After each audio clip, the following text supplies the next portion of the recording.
सिरफिरे आशिक ने अपनी प्रेमिका का मर्डर करने के बाद उसकी लाश को अपने बेडरूम में दफन कर दिया था। आज की कहानी आपके रोंगटे खड़े कर देगी। नमस्कार दोस्तों, मेरे चैनल क्राइम कहानियाँ पर आपका स्वागत है। उद्यन 17 दिसंबर 2016 को सोशल मीडिया पे वो एक पोस्ट करता है जिसमें लिखता है, आकांक्षा मेरी जिंदगी है, किसी ने उसे पिन भी चुभाया तो मैं उसके दिल को तलवार से चीर दूंगा। इस पोस्ट में आकांक्षा के साथ उसकी तस्वीर भी है। एक और पोस्ट है जिसमें वो लिखता है कि इस बात पर कोई शक नहीं है कि उसने मुझे पूरी तरह बदल दिया, मुझे अच्छा इंसान बनाया। मैं सिर्फ एक नियम फॉलो करता हूँ। आकांक्षा के दोस्त मेरे दोस्त हैं, उसके दुश्मन मेरे दुश्मन। उद्यन के इन पोस्ट से कोई अंदाजा भी नहीं लगा सकता कि वो जिसे अपनी जान बता रहा है वो उसकी जान ले सकता है। हाँ, ये सच है कि उद्यन ने आकांक्षा को हमसफर तो बनाया था मगर उससे कभी मोहब्बत नहीं की, क्योंकि जिसके जहन में हवस भरी हो उसे कभी इश्क हो ही नहीं सकता। उद्यन कितना बेरहम था इसका अंदाजा इस बात से लगाया जा सकता है कि उसने अपने सबसे करीबी 3 लोगों की हत्या की। माँ बाप की इकलौती औलाद उनकी मौत की वजह बनी। वहीं जिस गर्लफ्रेंड को वो बीबी बनाने का दावा करता था उसने उसे भी नहीं बख्शा। पश्चिम बंगाल के बांकुरा की रहने वाली आकांक्षा उर्फ श्वेता बेहद खूबसूरत थी। वह बहुत मिलनसार लड़की थी। उसी साल यानी 2007 में उसकी मुलाकात सोशल मीडिया के जरिए उद्यन नाम के लड़के से हुई। दोनों की दोस्ती कब प्यार में बदल गई पता ही नहीं चला। सोशल मीडिया से शुरू हुआ ये रिश्ता मुलाकातों और लंबी बातचीत में बदल गया। ये बातचीत 7 साल तक ऐसे ही चलती रही। ऐसा लग रहा था मानो आकांक्षा उद्यन के प्यार में पागल हो गई हो। वह उसे किसी भी कीमत पर खोना नहीं चाहती थी, इसलिए उन्होंने अपनी जिंदगी का एक बड़ा फैसला लिया। जून 2016 में वह अपने परिवार से यह कहकर सीधे भोपाल उद्यन के पास आ गई कि उसे भोपाल में नौकरी मिल जाएगी।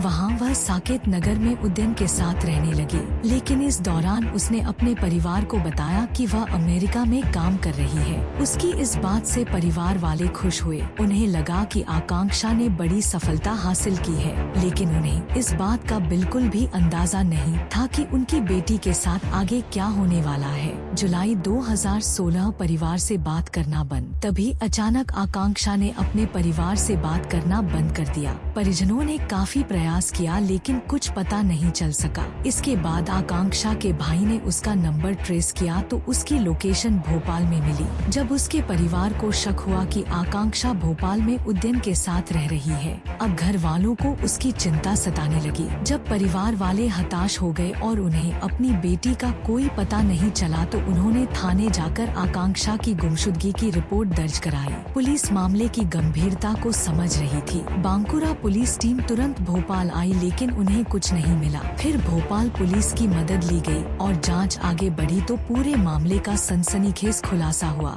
जांच के दौरान पुलिस को पता चला कि उद्यन ने अपनी प्रेमिका आकांक्षा की हत्या कर दी है और उसके शव को अपने घर के बेडरूम में ही दफना दिया। ऊपर से फ्लोरिंग की गई थी। उनकी निशानदेही पर पुलिस ने शव के अवशेष बरामद कर लिए। बांकुड़ा पुलिस ने 30 अप्रैल 2017 को आरोपी उद्यन के खिलाफ केस डायरी समेत करीब 600 पन्नों की चार्जशीट कोर्ट में पेश की थी। 19 गवाहों के बयान और तमाम सबूतों के आधार पर कोर्ट ने उसे दोषी पाया और उम्र कैद की सजा सुनाई। इसी जांच में पता चला कि उद्यन न सिर्फ अपनी प्रेमिका का हत्यारा है बल्कि उसने 2010 में अपने माता पिता की भी बेरहमी से हत्या कर दी थी और उनके शव घर के बगीचे में दफना दिए थे। बता दें, आरोपी उद्यन ने 13 साल पहले मां इंद्राणी और पिता वीरेंद्र दास की गला दबाकर हत्या कर दी थी। फिर उनके शवों को सेप्टिक टैंक के नाम पर गड्ढा खोदकर दफना दिया गया। शुरुआत में पुलिस को लगा कि यह मामला आकांक्षा की हत्या तक ही सीमित है, लेकिन जब उसे माता पिता के बारे में पूछा गया तो वह ठीक से जवाब नहीं दे पाया।